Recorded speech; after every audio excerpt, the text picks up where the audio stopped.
Bismillahirrahmanirrahim. Assalamu alaikum. Thank you for tuning in to Game Bites. This is your host Wajiha Iftikhar, and this is a special episode dedicated to my dear Phuppo.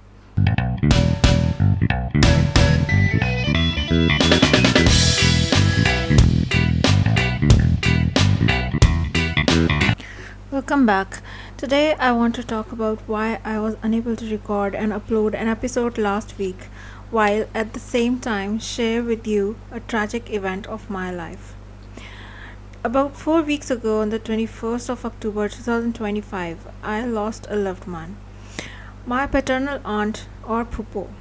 Although my relationship with her was more of a jealous sibling than a loving niece, I started to realize only after she's gone now what a profound presence she had in my life. My Phuppo was special, which I mean special child. She was innocent, fiercely affectionate, extremely tolerant, and overall a very sweet person. Though she was not strictly childish, but many of her habits and actions actually were just pure ignorance at work. Some were even self safety mechanisms. I remember interacting with her since I was a toddler, teasing and annoying her like children do. I also remember trying to teach her to count Urdu alphabets, even somewhat succeeding. We used to eat her biscuits and her chips and use her room as a refuge from the younger kids. We went to her room to listen to the radio, hear the latest songs, or even stories from the Cassette Kahani series. Later, I also remember trying to scare her by recording sounds and scary voices and instead getting scared ourselves. She could mimic bullets firing like a real Kalashnikov, and she could fight with the cat for hours from behind the door just to try to chase it away.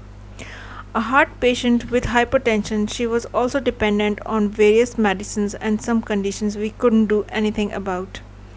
Years ago, she fell and broke her arm, and we spent hours unsuccessfully trying to figure out why her blood pressure wouldn't come down, even with medicines. Even the medical team at Aga Khan Hospital was clueless.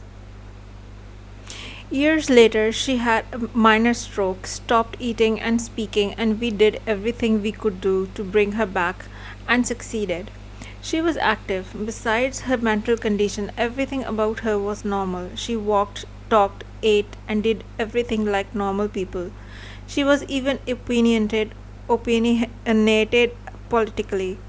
All in all, she was probably living a fuller life than us, since there was no competition, comparison, or people's opinions she needed to worry about, like us normal people with normal intelligence.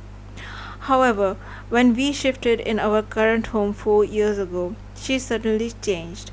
The fearless, fun person became afraid and paranoid. Even though we never left her at home alone for more than a few hours, she started to shrink into her shell.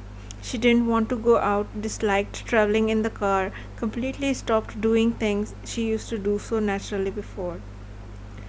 As a constant member in the house, I did try to make her feel loved, but I had left my job and was still groping my way in a profession I don't completely understand yet, but enjoy immensely. Up until she became obsessed with Pakistani dramas of all kinds, I did enjoy some cartoon time with her and even put on old movies and dramas.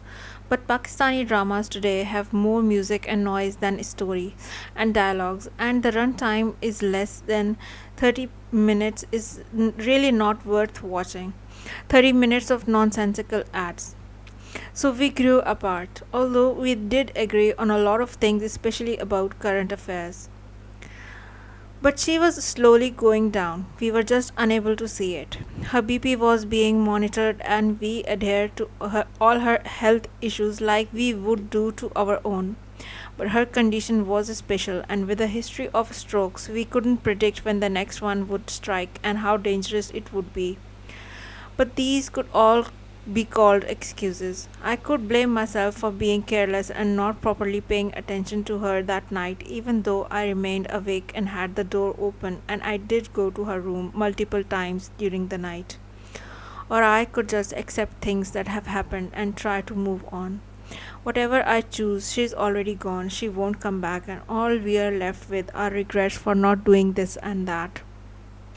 Now that I have shared my grief with you all, let me also share an advice, although I regret to say I myself was unable to follow it through.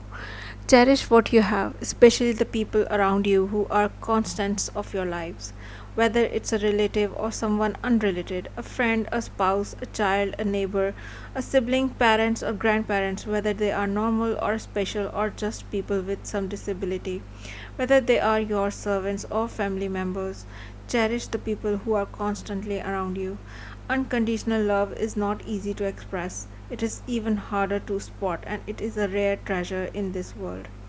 One last thing I want to share before I end this episode. If you are a game programmer or if you are new to the game industry or both, remember to find some alternative ways to earn some dough. Health is a treasure and human body has the most expensive maintenance cost. So value money. Especially if you are in Pakistan, the health facilities and people here are not very dependable. We spent more than 12 hours getting kicked out of one hospital and into the other before my Phuppo was finally admitted to one and started to get treatment, but by then it was too late.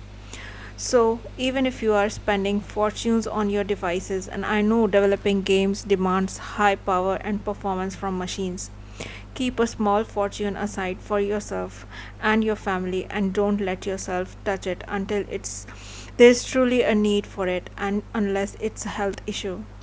That said, since you are already into programming, find some freelance jobs for normal development work for your fallback so you can also pursue game development with peace of mind.